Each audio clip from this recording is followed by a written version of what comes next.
We have a question from a spiritual seeker.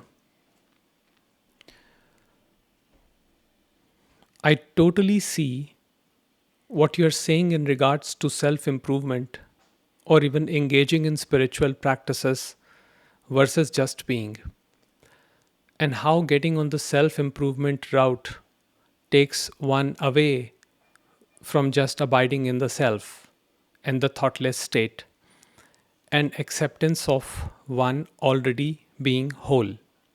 However, some of these practices, as well as self improvement, do help to release blocks from enlightenment.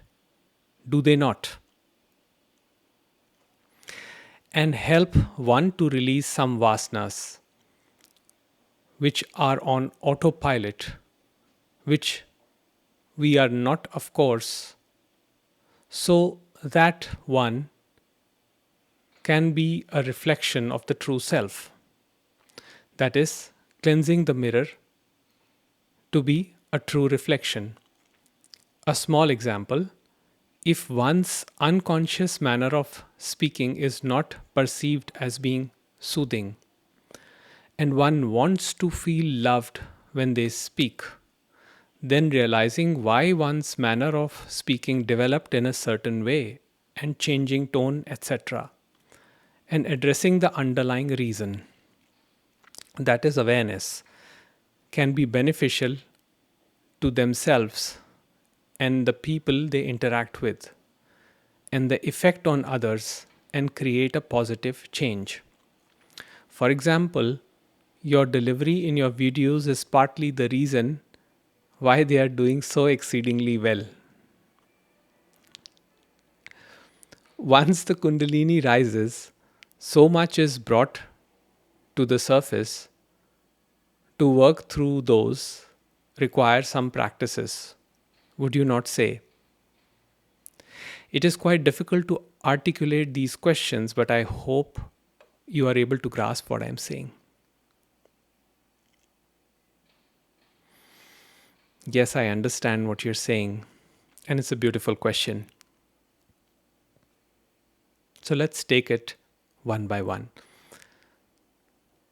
The basic premises, the concept is that the idea of improving a self by reaching a particular point, let's say an image of oneself in a certain way, is actually just the distraction of a mind which keeps separation between what is here right now and what is projected into in an imaginary future. I may say that my voice, my tone right now is a certain way, but I would be more perceived, more enlightened, more awakened, more wise if it was even slower. If I, let's say, spoke like this, like Eckhart Tolle, then I would be more enlightened. My point is, I'm not making fun. I'm just trying to bring to your attention that this whole trap of becoming and unbecoming keeps the separation alive. And that is why Ramana Maharishi said that just revert to this I thought and let it trace back to its origin. Now, here's the thing. Your question is, you say some of these practices as well as self-improvement do help to release blocks from enlightenment, do they not? What do you understand by enlightenment? First, you have to clarify that. What is enlightenment? Is it an idea in the mind? Is it a future projection of a particular state that is desirable to one? If that is so, then there will always be a separate self, a practitioner that is doing practices to attain that state. And those practices and the practitioner desiring to attain enlightenment will keep the separation alive, which means the seeking never ends. And when seeking never ends, there's constant suffering. You see, it is the nature of separate self that it wants to be perceived a certain way. And it thinks that once I'm perceived a certain way, then I will be whole. And then there will be no wanting, there will be no desiring. So it creates this imagination, it creates this objectification of a state of permanent bliss, which it calls enlightenment, moksha, liberation, freedom, whatever you want to call it. It gives it a name. And then it says that I will be steady in this state of peace and calm throughout my life. And then people will perceive me as enlightened. I will be more loved. I will be more appreciated. But you see, the one that is creating this separation between what is and what it desires to be, that itself is impediment to true enlightenment. And true enlightenment is an understanding that we are living in a flux of change, in a sea of change, constant change. And there is no constancy in any object that is a part of experience.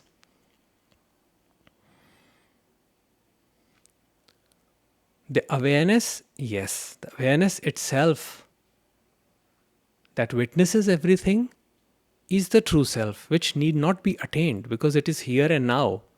As this, whatever is arising in awareness. So, one has to be very clear as to what enlightenment is. What is one's idea of enlightenment? And then only one can, talk about what practices are necessary or whether they are necessary or not necessary.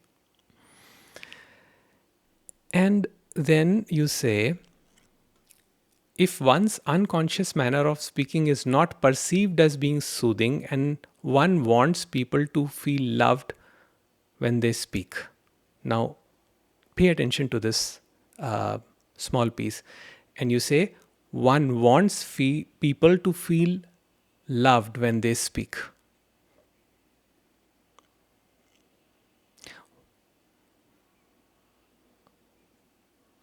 When awakening has happened, let's say, let's just give it a conceptual thought.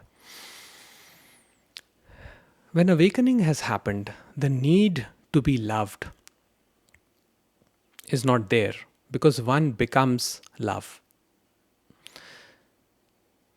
One then completely accept that there will be people who will appreciate or maybe love their way of speaking, but there will be also people who will never appreciate the concepts or the way people speak. Or let's say you speak.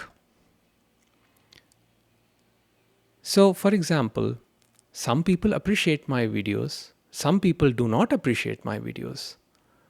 Some people appreciate the way I speak slowly.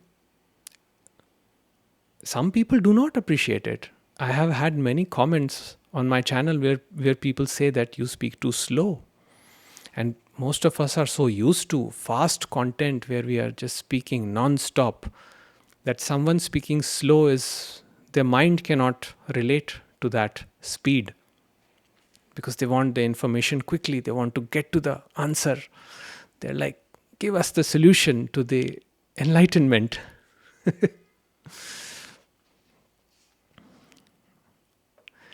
And as far as my own experience is concerned, I used to speak like this even earlier. I spoke very less. I was more of an introvert throughout my life. Even today, I would say that I'm quite introverted. But I remember when I was in college, one time I was asked to get onto the stage and speak. And I spoke for half an hour, non-stop. And people listened. That was the first time I discovered that I had the ability to speak. And I just spoke like this. Although the subject topic was different, it was not spirituality at that point. But I spoke like this.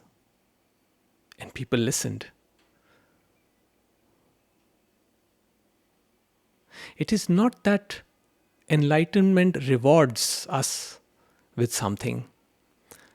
It is not that the person somehow becomes special or somehow becomes more appreciated or loved after enlightenment. In fact, it can be the opposite. I won't use the term enlightenment because I do not understand it. I use the term understanding. That is my preferred choice of word, insight, understanding, because that does not relate to a personal insight or a personal understanding. Insight and understanding are always impersonal. So when there is an insight, thoughts and ideas just begin to flow without resistance, without effort. So one's nature becomes effortless. And sometimes that is appreciated by some people, but not by many other people. So it is not up to us.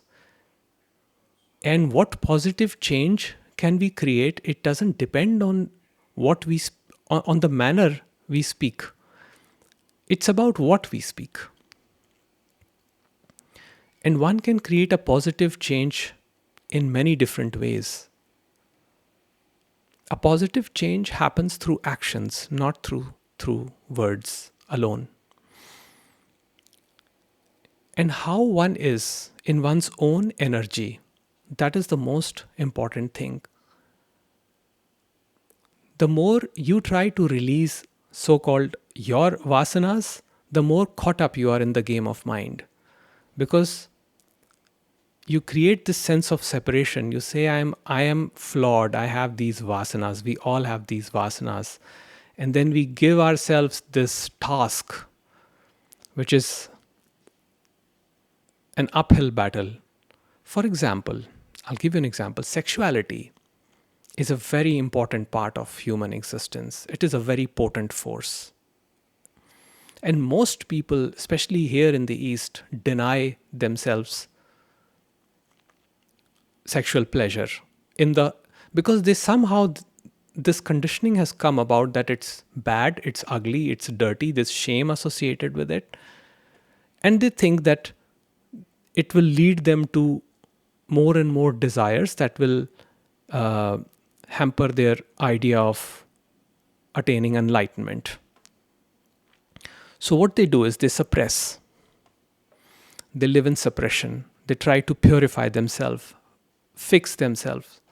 So they go on to this task of torturing themselves over and over again, repeatedly. But what ends up happening is that they become more frustrated.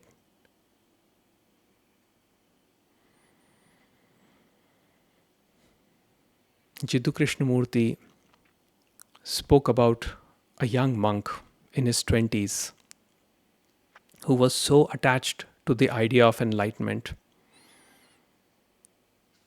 So he reached out to his superiors in the order that he was in, and he asked for tricks, techniques to get rid of the sexual desire, to get rid of lust. And they kept telling him all kinds of practices, but nothing worked because that desire in him was very strong. And he was living with the idea that this one thing is obstructing my enlightenment. So what did he end up doing? He ended up castrating himself. A decision that he regretted. He cried in front of Krishnamurti. He said, "What have I done? What have I done just based on my mind's idea? I destroyed something so beautiful, so potent, something which is so vital for human existence. Human beings are sexual beings. It is creativity. The act of creation takes place from our sexual centers. But we live with this idea that we are impure, that we have to get rid of this vasana, that vasana. And that itself keeps us trapped in this whole cycle of, I need to do my best. I need to attain this. Once I attain this, then I will be free of all the troubles. But you see, this very idea keeps you trapped in the trouble, the biggest trouble. So, who is the one that is trying to get rid of the vasanas? The desires, the vasanas are there, let them exhaust. Eventually, your own mind will be so tired of it that it will give up at some point. Now, I'm not saying just be promiscuous or, just be careless. That's not what I'm saying. The idea here is that one can consciously navigate this whole thought without putting oneself in the idea that I have to do something to attain something else. All practices are beautiful. Breathing practices, yoga, meditation, they are all beautiful. But do them for their own sake, and they serve the body and mind in an excellent way. They keep your mind healthy. They keep the body flexible. They regulate breath, prana, inside the body, give you vitality. But yes, with that vitality will also come other things like sexual energy. And with sexual energy, there will be other things as well. It's all interconnected, it's all tied up. So when one completely accepts oneself the way they are, that itself is the peace and freedom one is looking for. Because the true self as an idea is just going to keep you trapped. True self as a concept is just going to keep you trapped here and there. That's why Ramana Maharishi said, your job is to be and not to be this or that. So if you build identifications as a spiritual seeker or as a family person or this and that, that will all make you flow here and there. But when you just be, it is then that you understand that there is nothing to attain, nothing to seek. And this very being is our true nature. And it is here and now. Sat Chit Ananda, being, consciousness, bliss. They are not three, they are one and the same. Being is consciousness, consciousness is bliss. So I'm not against practices. I would say do all practices. In fact, the pointer is that when the practices starts happening spontaneously, that is self-realization. For example, when you're sitting in meditation and you're focusing on the breath, meditation is not happening. But when the breathing starts happening on its own, and the flow of thoughts also starts happening on its own, and the witnessing of the sensations also starts happening on its own, but yet there is a detachment, a sense of complete detachment with the content of consciousness. That itself is self-realization. Other than that, there is no permanent state. If a permanent state was there, then everybody in the world would just go for that.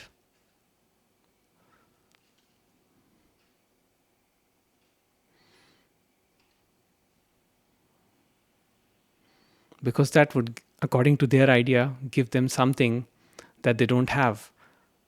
So Ramesh Balsekar would say, what is enlightenment going to give you that you already don't have?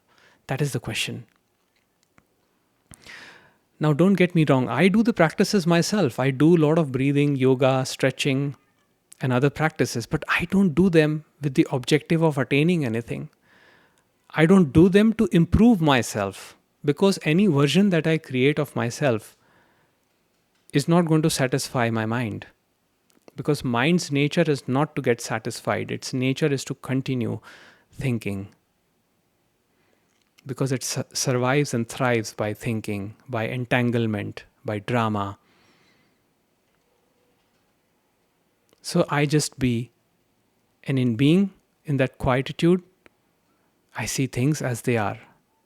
And that alone is sufficient for me. For me, there is no seeking any future state. There is no going deep into anything. Because no matter how deep I go into any experience, ultimately the small self will emerge, because we are living in phenomenality. It will emerge. We cannot retain anything. We cannot retain a state. We can keep meditating the whole day. Even then, we will not be able to retain any state. And if you want to try that, you can try that. I have tried that. I used to sit for many hours in meditation, thinking that it will quieten the mind. But you see, mind is a very tricky thing. It knows your time when you are sitting, when you are quiet. So it remains quiet at that time. But then when you get up and get about your living life and meet people who trigger your buttons, it is then that it comes up immediately with all its conditioning. And then you say, all my spiritual practice is worthless, because then, you meet somebody, you get triggered, and then you say, I have been practicing spirituality for so many years and decades, and yet I reacted. And then it creates shame, blame, guilt. And then it says, I'm not worthy, and that's the cycle. It keeps continuing like that. I have been doing so many practices, but yet I'm not achieving that, which will make me completely resilient, which will make me completely reaction proof. But you see, life does not allow us to be reaction proof. Sometimes reactions will happen. But when there is this understanding and acceptance of things the way they are, then one does not get caught up even in that drama thought. It's okay if a reaction happened once, it happened.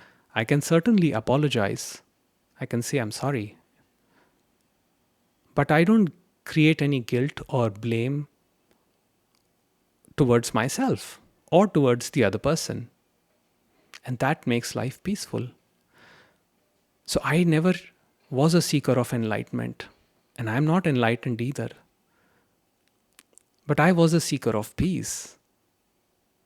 And something was found. And what was found was beauty, radiance, vastness, immensity, infinity, emptiness, and fullness, and unconditional love. And that alone is sufficient. So I hope this answers your question. Take care.